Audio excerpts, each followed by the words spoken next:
Escola de Frankfurt surgiu em 1920, na Alemanha. Ela foi uma releitura do marxismo, em que cientistas sociais se reuniram para discutir a respeito das estruturas sociais da época. Um dos principais autores da escola foram o Theodor Adorno, que era um filósofo, sociólogo, crítico e musicólogo, Max Horkheimer, que também era um filósofo, sociólogo e que participou da análise crítica da escola, e o Walter Benjamin, que era um crítico alemão e um filósofo. A indústria cultural refere-se a itens relacionados à produção e comercialização de bens culturais em larga escala. Abrange diversos setores, como música, cinema, televisão, moda e outros. Padroniza produtos para atender a muitas pessoas e influenciar opiniões através da mídia. Em 1944, Theodor e Horkheimer publicaram o livro A Dialética do Esclarecimento. Mencionam a cultura como mercadoria, o esclarecimento como engano das massas. Através do entretenimento criado pela indústria cultural, neutralizamos o sistema capitalista, pois a cultura que é transformada em mercadoria, que é nos vendida, tem o poder de moldar a nossa subjetividade, ou seja, influencia na nossa forma de ver o mundo, sentir e pensar. Isso significa que o mundo do trabalho se estende até a nossa vida particular, pois a mesma burguesia que explora o nosso trabalho é a mesma burguesia que produz o entretenimento que é vendido para nós. A indústria cultural, então, por sua vez, pratica o que os autores chamam de expropriação do esquematismo, pois a indústria cultural faz uma enorme mediação entre o que você recebe e o que você interpreta com o seu próprio sentido e com seu intelecto. Assim, a indústria tira sua autonomia, pois ao mesmo tempo que ela te dá uma obra, ela também já te dá o significado dela. Então, o que a indústria cultural produz são visões distorcidas da realidade e potencia elas para influenciar nas suas visões.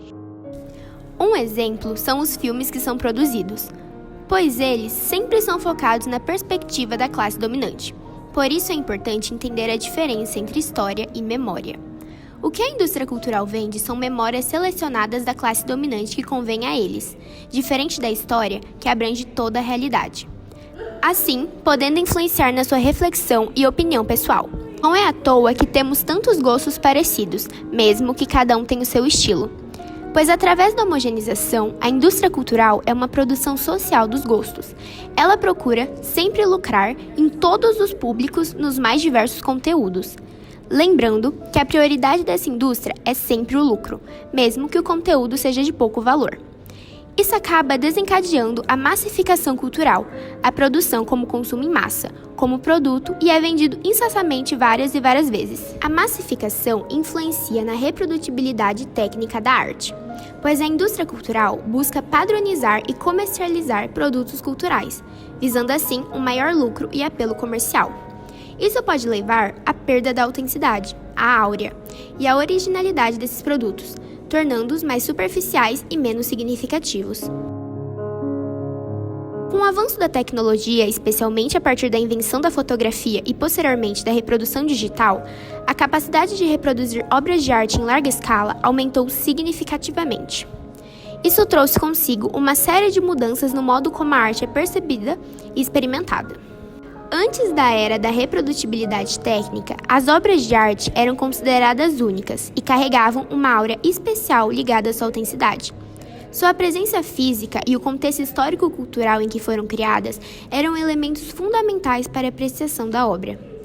No entanto, com a possibilidade de construir e disseminar cópias fiéis das obras de artes, a áurea original da obra pode ser diluída. A reprodução em massa permite que uma obra seja reproduzida e distribuída em grande escala, fazendo com que a conexão direta com seu contexto original seja perdida.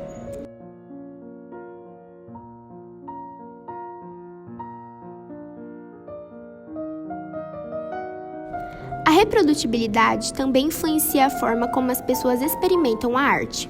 Através das reproduções, as obras de arte podem ser facilmente consumidas e apreciadas em diferentes contextos.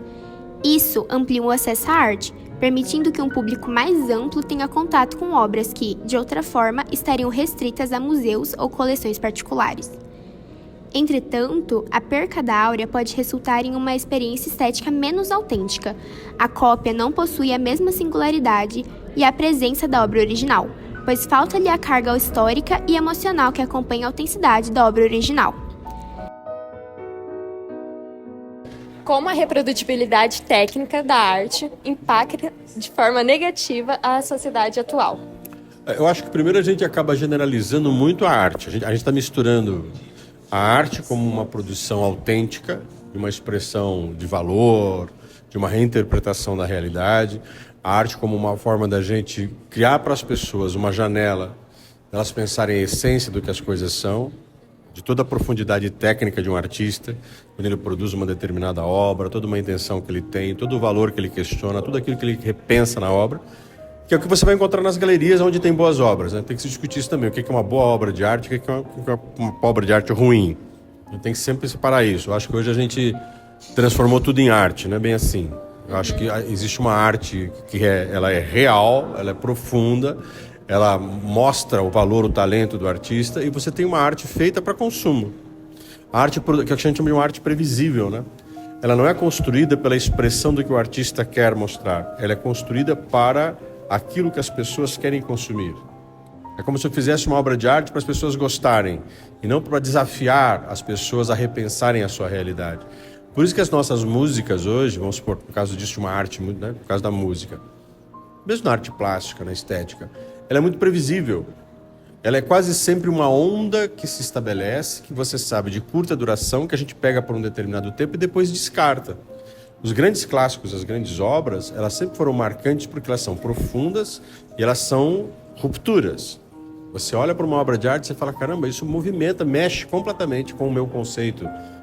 Vamos pegar aí de família, de economia, de poder, né, no caso da política, do valor, da sexualidade, do princípio do trabalho, da religiosidade. Mexia com coisas que faziam as pessoas terem que repensar quem elas são.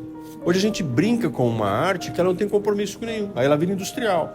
Ela é a arte associada, por exemplo, à marca de objetos de consumo, a serviços, a pessoas que são um bem mais para se consumir do que refletir. Então a arte virou uma maneira de eu mostrar para as pessoas uma satisfação com o que elas são, do que desafiar as pessoas a repensarem o que elas são, o que elas fazem. Professor, você acha que é muito difícil quebrar esse pensamento de hoje em dia? Eu acho que a gente precisa ser mais profundo. A gente precisa deixar de acreditar que essa superficialidade que a gente vive basta, né? A gente tem um mundo que tem muito conteúdo. Você acessa um monte de conteúdos ao mesmo tempo, tem um monte de coisas sendo colocadas ao mesmo tempo, e você acha que isso que está sendo apresentado dessa maneira tão efusiva, tão multiplicada, é a realidade. Não, o profundo que sustenta tudo isso merece mais atenção. Até para a gente saber identificar o que é uma arte de consumo, uma arte superficial, uma falsa arte, né?